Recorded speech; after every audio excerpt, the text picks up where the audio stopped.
Hey, what's going on, guys? This is AndrewChicken, and welcome back to another video. Today, we're going to be playing some Raum with the wonderful, oh my god, this skin is so good, the ROM skin.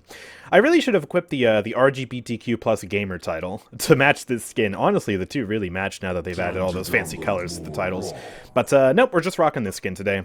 And the reason I want to play Raum is because Raum is actually not doing super hot right now. He's actually arguably the worst tank, or at least one of the worst tanks in the game. If you look at his pick rate right now in Diamond Plus, it's it's in the toilet. Oh god, this guy gets no playtime. And while the win rate is okay, I guess, considering that low play time, having a playtime that low is still indicative of a problem. So I want to talk about Raum today and explain why that might be the case. And first of all, let's pick a town. And we can kind of see one of the first major reasons why Raum is not as good as it used to be. Subservience is not as strong as it used to be. This used to be 2%, now it's 1.5%. One of the big reasons you would pick Subservience back in the day was because it was a really good healing talent that you could, just heal your entire team globally for a percentage of their health pool, and it was actually really good healing. Now, less so. Let's also grab a build. We're going to do this build. I have a lot of Raum builds, but this is the only one I play. Harbinger 5, Void Lord 4, Shattered Essence 4, the trifecta of cards that I just really enjoy playing. So we'll do this, and I think we'll also get some Chronos. Here we go. Oh my gosh. RGB Raum on a magical unicorn. Isn't this the best thing you've ever seen? God, I love this skin, man. Raum has some of the best skins in the game. But yeah, Subservience nerf definitely hurt Raum's effectiveness in the meta. But there are a lot of other things inherently... Ow. Inherently troublesome about Raum that make him not really a great pick right now, even though, if you just look at him on paper, he is the character with the highest base health pool in the game when you max out his soul armor, and the some of the highest DPS in the tank class, right? He has 800 damage per second, the longest clip in the game, right? And he has the ability to hit headshots to ramp up his damage even further. And he has a pretty good ult, too. I mean, a massive AoE stun that does a good amount of damage and breaks all shields and deployables. And look at this matchup versus Makoa. I nail him with headshots. If I had help from my team at all, I would have been able to take him down and easily defeat him. And, I mean, in a vacuum, in a 1v1, Raum is capable of winning a lot of 1v1s. But where Raum starts to fall apart is, well, due to a lot of technical reasons, actually, regarding the way this game works as a whole.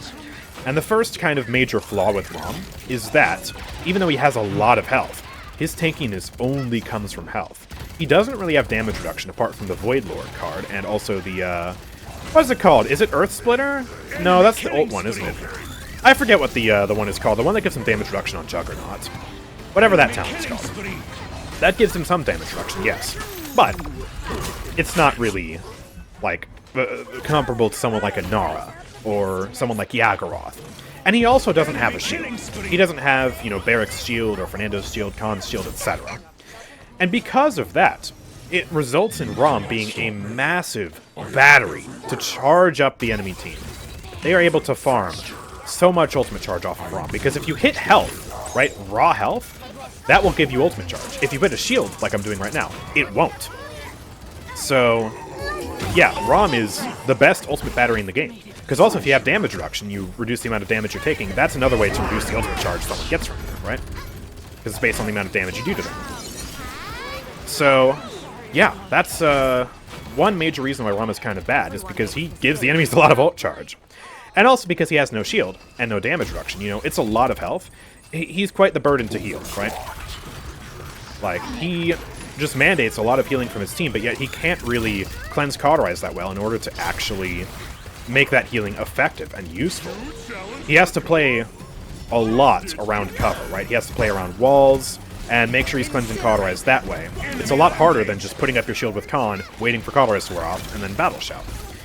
And that hurts his own self-sustain too. Raum has some of the best self-sustain in the game, but because he can't really cleanse cauterize that well, and he has to shoot the enemies in order to get that healing, it becomes pretty bad in late game, right? And in late game, the only source of healing you really have is ducking behind a wall, waiting, and then using your soul harvest, right? So it's really quite the tough situation. Cauterize definitely hurts him a lot more than other tanks as well. So he has no damage reduction, no shield. Cauterize really hurts his self-sustain. Yeah, that's pretty rough. But then, it gets even worse when we take a look at his other abilities. First of all, he really only has 3 abilities. He has Soul Harvest, he has Juggernaut, and then he has his ultimate. Ignition is just an ability that, you know, makes it so you don't have to spool up his weapon. It's basically just his weapon. Like, it's not really an ability. But his weapon, even though it has really good DPS, penalizes Raum quite severely compared to similar DPS weapons in the tank class. For example, Torvald has the exact same DPS as Raum, but Torvald doesn't slow himself when he shoots. Raum slows himself pretty heavily when he shoots, and that pairs with the fact that he's also the 2nd largest character in the game. It makes him really easy to hit, right? I knew you were going to hook there, buddy. Oh, I only hit 1 with the stun, though, and I'm probably going to die now. Yeah. We had a bot Leon for a while, and now we have a bot Furia. Oh boy, this is terrible. Laptop crashed. Oh no, poor Leon. And Furia, I think, just rage quit because Leon crashed. Oh boy. But yeah, that self-slow really, really hurts him. It makes him so easy to do damage to, and that compounds the ult battery issue even further, by the way. And it also makes it harder for him to chase somebody than Torvald, who, you know, Torvald doesn't slow himself when he shoots, and Torvald can also pop Eldritch Speed, and now he's got a 40% movement speed boost, and he can just go in and chase somebody around corners much easily than what Raum can do, right? And even though Raum does do better than Torvald in the sense of, you know, battling Pip and Makoa, because he can hit headshots easily, that's not enough, I don't think, to justify picking this character over Torvald right now. Especially because he also doesn't have as good of a range as Torvald. Both Torvald and Raum have fall-off, but Torvald is pinpoint accurate. Raum has a lot of spread, so even though he theoretically has 800 DPS, practically, at mid-range, he has much less than 800 DPS, and that is quite a problem as well. So his weapon also hurts him a little bit. And then on top of that, we have his only movement ability, which is Juggernaut. And this movement ability, as I'm sure most of you know, is really hard to use against crowd control, right? I'm gonna just go for a practical example. Oh, hey, perfect. Okay, thank you, Eevee. I was actually gonna try and run into the Makoa and have him hook me, but Eevee just proved my point perfectly there. Raum's movement ability is ridiculously easy to cripple, and because it has such a long windup and such a long cooldown, it means that if you do cripple it, you get massive value against Raum, and Raum is basically stranded. And that is a lot worse than a lot more dynamic movement abilities like Fernando and Makoa's, which don't have that windup.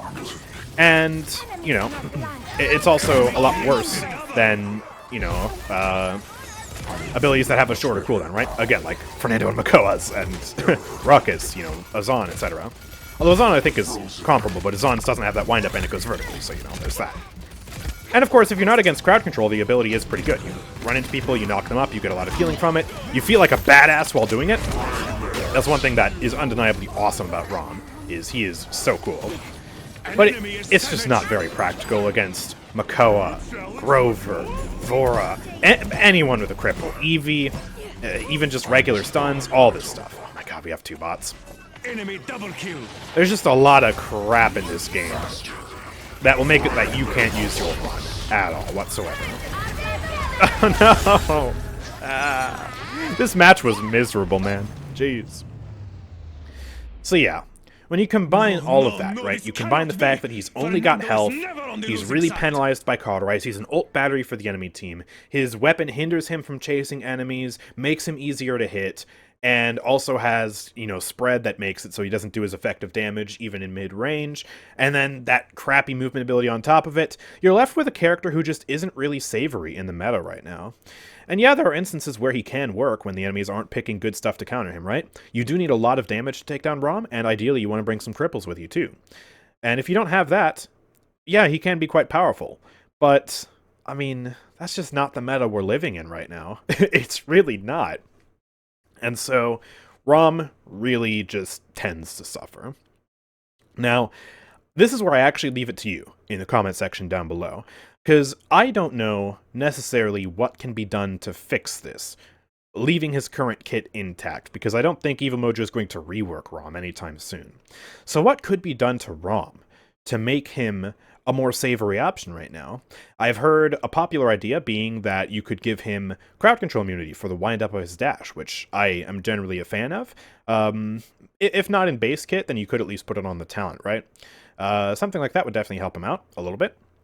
But, yeah, he just seems to me like a character who is Conceptually really strong, definitely really strong in some circumstances, and really fun and awesome to play. He is an awesome character, and I love him for that. But practically, just doesn't really work. So, yeah, let me know what you think about Raum and what can be done to help him out in the comment section down below. Or let me know if you think I'm somehow totally off base, even though Raum has the lowest pick rate out of any tank right now. So yeah, let me know all that in the comment section down below. Make sure to like this video and subscribe if you enjoyed. And also, if you want to support me, please consider clicking the join button down beneath this video. For a very cheap price, you can subscribe to this channel, and you can get some sweet stuff in return. Benefits all of us, and I think it's a very good deal for you. So go check that out. And with all that being said, thank you guys for watching. I will see you all next time. Peace out.